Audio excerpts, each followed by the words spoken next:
Finally auction হয়েছে 26 December থেকেই, আর কোনো ঝামেলা না হলে শুরু হচ্ছে বিপিএল এর এবারের আসর। আমরা কি আসলে দলগুলো একটু দেখে শুরুটা করব কিনা?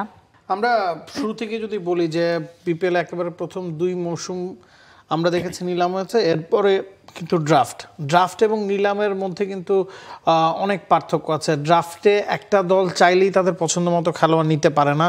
নিলামে আপনার পকেটের টাকা খরচ করে পারফেক্ট ম্যানেজমেন্টের মাধ্যমে আপনি আপনার পছন্দসই দলটা গড়তে পারেন। সে কারণে ফ্র্যাঞ্চাইজিরা নিলাম চেয়েছিল এবং খুব অল্প টাইম কনস্ট্যান্টের মধ্যেও কিন্তু বিপিএলে এবার নিলাম হয়েছে। তবে নিলাম বলতে আমরা যতটা উত্তেজনা বুঝি, যতটা দর কষাকষি বুঝি, সেটা কিন্তু মিসিং ছিল। ইটস বিকজ আপনি আইপিএলে নিলাম যখন দেখবেন, আপনার পার্সে ধরুন 100 কোটি রুপি দেওয়া হয়েছে, প্রতিটা দলই 100 কোটি রুপি খরচ করার জন্যই মাঠে যায়, নিলামে যায় এবং প্রায় 100 কোটি রুপি খরচ করে। আমরা বাংলাদেশের ক্ষেত্রে দেখেছি 4.5 কোটি রুপি লোকাল ক্রিকেটারদের জন্য বরাদ্দ দেওয়া হয়েছিল। আপনি খেয়াল করে দেখবেন 4 কোটি 16 লাখ টাকা খরচ করেছে রংপুর রাইডার্স। 4.5 কোটি রুপি বলেছি কিনা জানি না, 4.5 কোটি টাকা আর কি। তো একমাত্র রংপুর রাইডার্স 4 কোটি টাকার উপরে খরচ করেছে। Chattogram Royals, Rajshahi Warriors, Dhaka Capitals 3 কোটির ঘরে খরচ করেছে। 3 কোটি 87 লাখ, 3 কোটি 81 লাখ, 3 কোটি 38 লাখ। সিলেট টাইটান্স 2 কোটি 74 লাখ এবং নোয়াখালী এক্সপ্রেস 2 কোটি 63 লাখ। মানে আপনি নোয়াখালীর দিকে যদি তাকান, 4 কোটি টাকার প্রায় অর্ধেকই তাদের অব্যবহৃত রয়ে গেছে। সিলেটের ক্ষেত্রে অ্যামাউন্টটা প্রায় 2.25 কোটি টাকা। এর মানে হচ্ছে প্রতিটা দল তাদের পার্সের পুরো টাকা খরচ করতে নিলামে বসেনি। যখন প্রতিটা দল পার্সের পুরো টাকা খরচ করতে নিলামে বসতো, তখন প্লেয়ারদের দাম আরও বেশি হতো, তখন দর কষাকষি বেশি হতো, বিডিং বেশি হতো, প্রাইসটা প্লেয়াররা আরও ন্যায্য পেত বলে আমার মনে হয়। দুটা দল যতটুকু বোঝা গেছে, চট্টগ্রাম, রংপুর এবং একই সাথে রাজশাহী, তারা যেভাবে আসলে দল সাজানোর চেষ্টা করেছে সেভাবেই দল সাজিয়েছে। তারা টাকা খরচ করার মেন্টালিটি নিয়ে এসেছিল, সেটা তারা করেছে। আবার নোয়াখালী এবং সিলেটের ক্ষেত্রে আমরা একটু কনজারভেটিভ মুড দেখেছি। ঢাকাও তাদের মতো দল সাজিয়েছে। তো সব মিলে যদি সবগুলো দলের মেন্টালিটি একই রকম থাকতো, তখন নিলামটা আরো বেশি জমতো। একদমই সবচেয়ে জমজমার যে ব্যাপারটা ছিল যে অকশন আসছে এত বছর পরে, সেটা নিয়ে সবাই যে এক্সাইটমেন্টটা অনুভব করেছিল, নিলামটা শুরু হওয়ার পর আস্তে আস্তে আস্তে আস্তে যেন সেই এক্সাইটমেন্টটা কিছুটা কমেছে। কেননা ওই যে নাবিল কাশা যেটা বলছিল যে দলগুলো আসলে পার্স থেকে টাকা বের করতে আসলে খুব একটা আগ্রহী ছিল না, তাদের বোধহয় নিলামের বাইরেই আসলে প্লেয়ারদের কেনার দিকে বেশি আগ্রহ। আমরা যদি 10 দামি ক্রিকেটারটা একবার দেখে নিই যে সেরা 10 দামি ক্রিকেটার এবারে নিলামে কারা কারা হয়েছেন, এরপর আমরা আসলে দল ভিত্তিক আলোচনায় যাব। সেরা 10 প্লেয়ার আমরা দেখতে পাচ্ছি নাইম শেখ, সারপ্রাইজ প্যাকেজ, লিটন দাস এবং নাইম শেখ, এই দুটো নামই ছিল এ ক্যাটাগরিতে। সেখান থেকে প্রথমেই আসলে মানে টস করে আসলে মানে ভাগ্য নির্ধারণী করে তারপরে আসলে নাইম শেখের নামটা সবার আগে আসে এবং 1 কোটি 10 লাখে চট্টগ্রাম রয়্যালসে গিয়েছেন তিনি, তাওহিদ হৃদয়। এরপর দ্বিতীয় নামটা 92 লাখ টাকায় রংপুর রাইডার্সের লিটন দাস। নাইম শেখের সাথে যিনি ছিলেন, সবাই ভেবেছিল অন্তত কোটি টাকার ওপরে এই প্লেয়ারের নাম তো উঠবে, কিন্তু 75 লাখ টাকাতেই রংপুর রাইডার্স পেয়ে গিয়েছে। সাইফুদ্দিন রয়েছেন 68 লাখ টাকায় ঢাকা ক্যাপিটালসে। তানজিম হাসান সাকিব সেম প্রাইসে রাজশাহী ওয়ারিয়র্সে এবং নাহিদ রানা মানে সবচেয়ে ফাস্টেস্ট এক্সপ্রেস 56 লাখ টাকায় রংপুর রাইডার্স এবং শামীম পাটোয়ারি তিনি গেছেন একই অ্যামাউন্ট 56 লাখ টাকায় ঢাকা ক্যাপিটালসে। 52 লাখ টাকায় ঢাকা ক্যাপিটালসে মোহাম্মদ মিঠুনকে নিয়েছে। এই নামটা আসলে সেরা 10-এর মধ্যে থেকে অনেকেই অবাক হয়েছেন। হাবিবুর রহমান সোহান, সারপ্রাইজ প্যাকেজ ছিল 50 লাখ টাকায় নোয়াখালী এক্সপ্রেস এবং খালেদ আহমেদ 47 লাখ টাকায় সিলেট টাইটান্সে গেছে। আপনি যে 10 দামি ক্রিকেটারের কথা বললেন, তার মধ্যে লিস্টে যিনি 10 নম্বরে আছেন খালেদ, তার দাম 50 লাখ টাকা ওঠেনি, তার দাম উঠছে 47 লাখ টাকা। তিনি সেরা 10 ক্রিকেটারের মধ্যে ঢুকে গেছেন। একটা দলে লোকাল ক্রিকেটার কয়জন খেলবেন? 11 জনের মধ্যে 7 জন। আপনি 7 জনের পেছনে যদি 50 লাখ টাকা করে খরচ করেন, মানে আপনার একাদশ সাজাতে, সেক্ষেত্রে 7 জনের পেছনে 50 লাখ টাকা করে খরচ করলেও 3.5 কোটি। এরপর আপনার হাতে 1 কোটি টাকা থাকে, সেক্ষেত্রে অন্তত 7 জন প্লেয়ারের দাম তো একাদশে যারা থাকবেন তাদের দাম তো 50 লাখ হওয়া উচিত, সেটা হয়নি। এবং পুরো নিলামের 10 দামি ক্রিকেটারের মধ্যে 10 জনের দাম 50 লাখ টাকা ওঠেনি। আপনি খেয়াল করে দেখবেন আইপিএলে যখন নিলাম হয় সবচেয়ে বেশি টাকা ছিল ঋষভ পান্তের 27 কোটি রুপি বা সামথিং লাইক দ্যাট। ভেঙ্কটেশ আইয়ারের দাম ছিল 23 কোটি 75 লাখ রুপি। আমরা দেখেছি যে 100 কোটি রুপির মধ্যে একজন প্লেয়ারের পেছনে কলকাতা বা এলএসজি ওই টাকাটা খরচ করেছে, মানে প্রায় 1/4। আপনি এখানে একমাত্র নাইম শেখের পেছনে 1 কোটি টাকা খরচ হতে দেখেছি, বাকি প্লেয়ারদের পেছনে কিন্তু ওই পরিমাণ টাকা খরচ হয়নি। আপনি লিটন দাসের কথা বলছিলেন যে 75 লাখ টাকা তিনি পেয়েছেন, তার সাথে ডিরেক্ট সাইনিং এর যখন কথাবার্তা চলছিল ফ্র্যাঞ্চাইজিগুলোর, তিনি 1,30,40 লাখ টাকার মতো চেয়েছেন যতটুকু শোনা গেছে। তার প্রায় অর্ধেক মূল্যে তাকে রংপুর নিয়েছে, বিকজ দেয়ার ওয়াজ নো বিডার। আপনি যদি নাইম শেখের কথা বলেন, প্রথম তার নাম উঠেছে, যে কোনো কিছু শুরুতে একটা এক্সাইটমেন্ট কাজ করে, সেই এক্সাইটমেন্টে হয়তো তার দামটা 1 কোটি উঠে গেছে। তবে আমি মনে করছিলাম অন্তত 2-3 জন 1 কোটির ব্যারিয়ার পার করবে। ওই জায়গাটায় নাইম শেখের পরই লিটন দাস যখন জাতীয় দলের ক্যাপ্টেন এবং তার উপর স্পটলাইট সবচেয়ে বেশি ছিল, তার দাম যখন 75 লাখে থমকে গেছে, তখন বোঝা গেছে যে 1 কোটির বেঞ্চমার্কটা হয়তো আর পেরোবে না।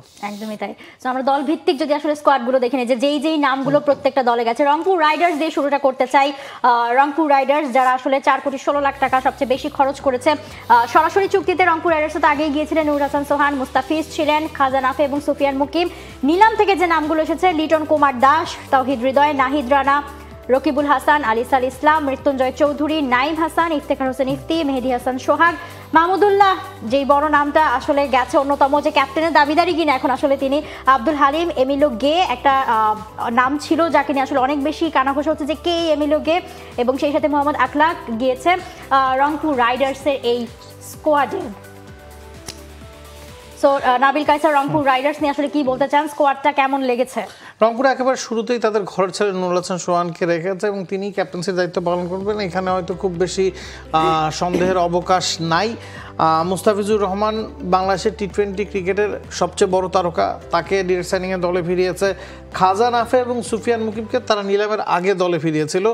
এখন আপনি অফিসিয়ালি যদি দেখেন, যখন নিলামে রংপুর বসেছে তখন এই দুইটা নামকে ডিরেক্ট সাইনিংয়ে দেওয়া হয়েছে।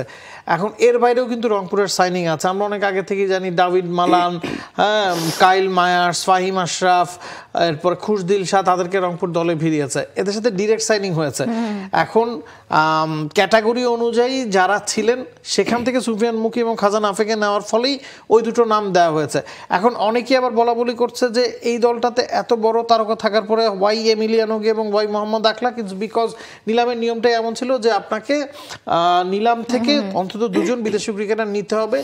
যেহেতু রংপুরের একাদশে যারা খেলবেন তাদের বেশিরভাগই ডিরেক্ট সাইনিংয়ের মাধ্যমে দলে নেওয়া হয়েছে, নিয়মটা মানার জন্যই আসলে 2 জন ক্রিকেটারকে নেওয়া হচ্ছে। সে কারণেই একেবারে লোয়ার ক্যাটাগরি থেকে কিন্তু তারা 2 জন ক্রিকেটারকে নিয়েছে। আপনি যদি তাদের টপ অর্ডারের দিকে তাকান, লিটন কুমার দাস, দাভিদ মালান, খাজা নাফে, তাওহিদ হৃদয়, এরা হয়তো টপ অর্ডার ব্যাটিং করবেন। মাহমুদুল্লাহ রিয়াদ মিডল অর্ডারের সোহান, এবং একই সাথে আমরা বিদেশির কথা যদি বলি, খুশদিল শাহ, ফাহিম আশরাফের যে কোনো একজন হয়তো খেলবেন। পেস ডিপার্টমেন্টে তাদের নাহিদ রানা আছেন, ফাস্টেস্ট বোলার বাংলাদেশের মুস্তাফিজুর রহমান আছেন। স্পিন ডিপার্টমেন্টে একটু ঘাটতি ছিল, সেই জায়গায় তারা রাকিবুল জুনিয়রকে দলে ফিরেছে, মোটা অঙ্কের টাকা খরচ করেছে, 40 লাখের উপরে তার পেছনে খরচ হয়েছে। আলিসাল ইসলাম, মিস্ট্রি স্পিনার, চট্টগ্রামে গতবার খেলেছেন। যেহেতু রিশাদ নাই, মিস্ট্রি স্পিনার বা লেগ স্পিনারদের সংকট বাংলাদেশে আছে, তাকেও নেওয়া হয়েছে। তিনি যদি ফিট হন তিনি হয়তো একাদশে থাকবেন, নতুবা সুফিয়ান মুকিমের অপশনও আছেন। ওভারঅল ব্যালেন্স টিম, সবচেয়ে বেশি টাকা এই দলটা খরচ করেছে এবং কোনো জায়গায় আসলে দুর্বলতা রাখেনি। একদমই, রংপুর রাইডার্সকে আসলে ব্যালেন্স টিম হিসেবে সবাই দেখেছে। এরপর যদি আমরা ঢাকা ক্যাপিটালসের দিকে তাকাই, তাসকিন এবং সাইফ ছিলেন সরাসরি চুক্তিতে, ওসমান খান এবং অ্যালেক্স হেলস কে তারা নিয়েছিলেন, এবং নিলাম থেকে শামীম পাটোয়ারি, সাইফুদ্দিন, অনেক বড় একটা নাম আসলে যুক্ত হয়েছে। Pace bowling allrounder Mohammad Mithun, Taijul Islam, Sabbir Rahman, Nasir Hossain, Tofael Ahmed, Irfan Shukkur, Abdul Al Mamun, Maruf Mridha, Zayedullah, Dasun Shanaka এবং জুবাইরুল্লাহ আকবর। এটা হচ্ছে ঢাকা ক্যাপিটালসের নিলাম থেকে নেওয়া নামগুলো। আপনি তাদের ব্যাটিং অর্ডারের দিকে তাকান, নিলামে বসার আগে তাদের টপ অর্ডারটা ফিক্সড। উসমান খান, অ্যালেক্স হেলস, সাইফ হাসান, 3 জন ওই জায়গায় ফিক্সড করেই তারা নিলামে বসছে। তাসকিনকে তারা আগে থেকে নিয়েছে।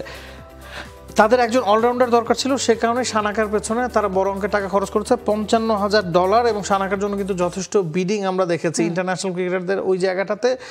রাজশাহী আমরা দেখেছি সানাকার জন্য গিয়েছে, এবং ঢাকা ক্যাপিটালসও গিয়েছে। তো he will be in the main 11। Shanaka ওই যে ফিফথ বোলিংয়ের অপশনটা ফিল আপ করবেন এবং লোয়ার মিডল অর্ডারে ভালো ব্যাটিং করবেন। শামীম পাটোয়ারিকে তারা বড় অঙ্কের টাকায় নিয়েছে, সাইফুদ্দিন আছেন, তো এই দলটায় অলরাউন্ডারদের ঘাটতিটা কম থাকবে। শামীম পাটোয়ারি, সাইফুদ্দিন, সানাকা ওই রোলটা প্লে করতে পারবেন। জুবাইদুল্লাহ আকবরীকে যতটুকু মনে হচ্ছে যে উসমান খান বা অ্যালেক্সিসের ব্যাকআপ হিসেবে দলে টানা হয়েছে। আপনি তার মিডল অর্ডারের দিকে যদি তাকান, মোহাম্মদ মিঠুন যিনি কোয়াবের চেয়ারম্যান, তাকে 50 লাখ টাকার উপরে খরচ করে নিয়েছে। ইটস বিকজ মোহাম্মদ মিথুন কিন্তু ঘরোয়া ক্রিকেটের নিয়মিত পারফর্মার। নাসির সাব্বিরকে তারা দলে নিয়েছে। সাব্বিরের সাথে তাদের আগে থেকেই একটা গুড রিলেশন, ঢাকা কিন্তু আগের ফ্র্যাঞ্চাইজি, গেল বছর ভালো খেলেছেন। তবে সাব্বির নাসিরের দুজনকে হয়তো আপনি একাদশে সুযোগ দিতে পারবেন না। উসমান খান, অ্যালেক্স হেইল, সাইফ হাসান যদি 1, 2, 3 হন, মোহাম্মদ মিথুন হয়তো 4-এ খেলবেন। এরপরে কিন্তু সানাকা, শামীম পাটোয়ারি 5, 6, সাব্বির নাসিরের দুজনকে হয়তো আপনি একাদশে দেখতে পাবেন না। সাইফুদ্দিন আছেন 8-এ। স্পিন ডিপার্টমেন্টে তাদের একটু ঘাটতি আছে। তাইজুলের সাথে স্পিন বোলিং করার মতো ওরকম অপশন তাদের নাই। বিদেশি কোটায় তারা হয়তো একজন ভালো স্পিনার আনার চেষ্টা করবে।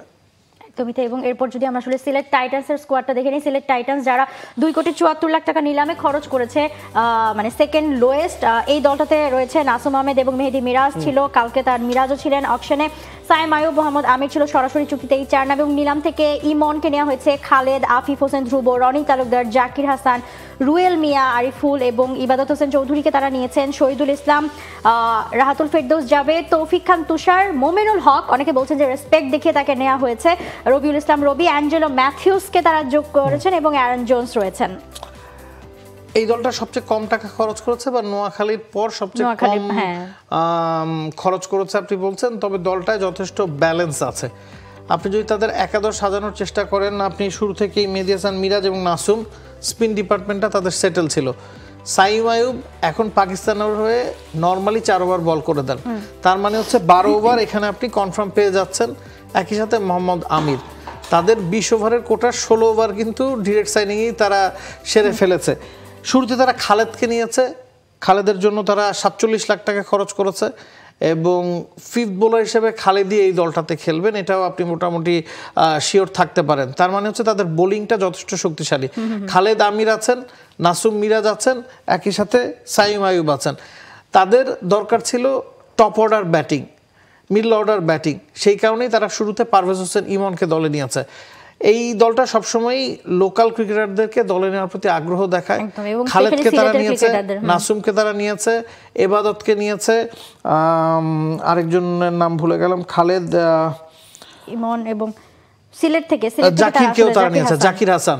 তো আপনি ব্যাটিং অর্ডারের দিকে যদি তাকান, রনি তালুকদার বিপিএল এর প্রুভেন পারফর্মার, তার সাথে হয়তো সাইম আয়ুব ওপেন করতে পারেন, এবং একই সাথে বা পারভেজ ইমন ওপেন করবেন। পারভেজ ইমন এবং সাইম আয়ুব যদি ওপেন করেন, সেক্ষেত্রে জাকির 3-এ খেলবেন। মুমিনুলের এক্সপিরিয়েন্সটা তারা 3-4-এর ওইদিকে কাজে লাগানোর চেষ্টা করবে।